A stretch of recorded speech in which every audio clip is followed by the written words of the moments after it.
Timmons was like a godmother to Mom because when she was small,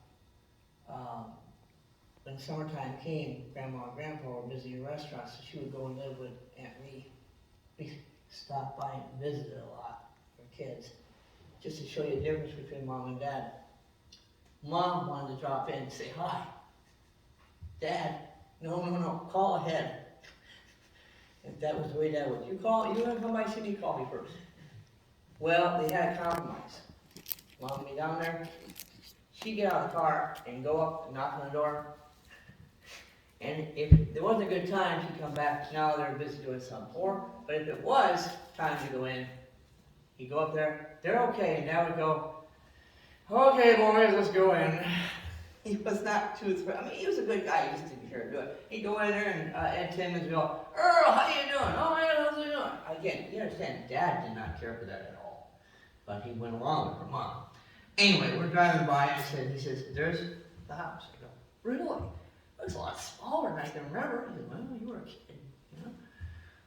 And then, as we're going by, he says, Brett, he says, I don't know how much longer I've got. I said, okay, but if I go, I want you to take care of your mom and brother for me. Oh my God, Dad, I'm in California, don't do this to me. But when Earl Meanor spoke, the only person larger than Earl Meanor speaking was the Son of God speaking. And so I knew that that was my future. And there was no, it's as one of my cousins would say, it's like this. When Dad says jump, you ask, how high? Simple. That's it. So, years later, when Dad was in the hospital, I get the call. Mom, I missed the call. Mom left a message. She was crying like a baby. She said, son, your dad's gone. What do we do? So I picked up the phone. I said, got your message. She said, son, and she was crying. She said, what do I do? He said, you're packing your bags and you're moving to Texas. She was living near Albany. Are you sure you want us? I said, absolutely. You're packing your bags and you're moving to Texas. Okay, as soon as Social Security comes in, we'll be there. I called my buddy Jason. I said, Jason, I just want to let you know my dad passed. And, I didn't put it on Facebook because I didn't want to have people telling me what to do. They would probably tell me, go to New York and do this, blah, blah, blah.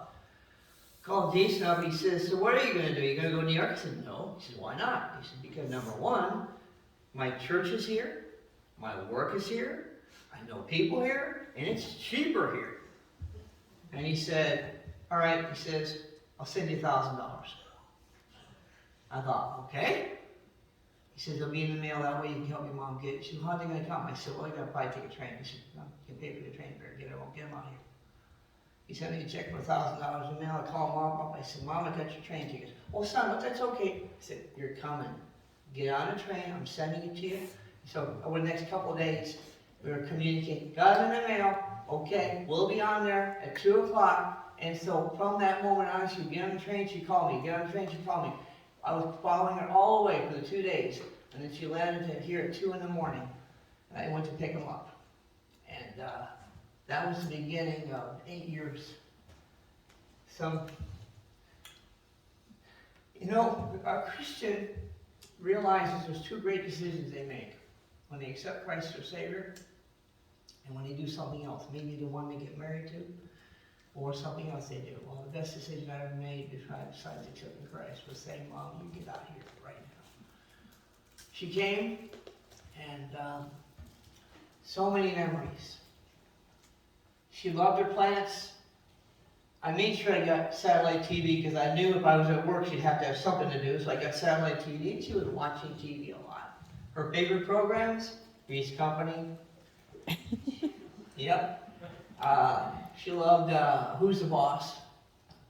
She liked Hazel, and she liked Don DeFore. He was handsome. She liked that girl, and she thought that Donald Hollinger was handsome.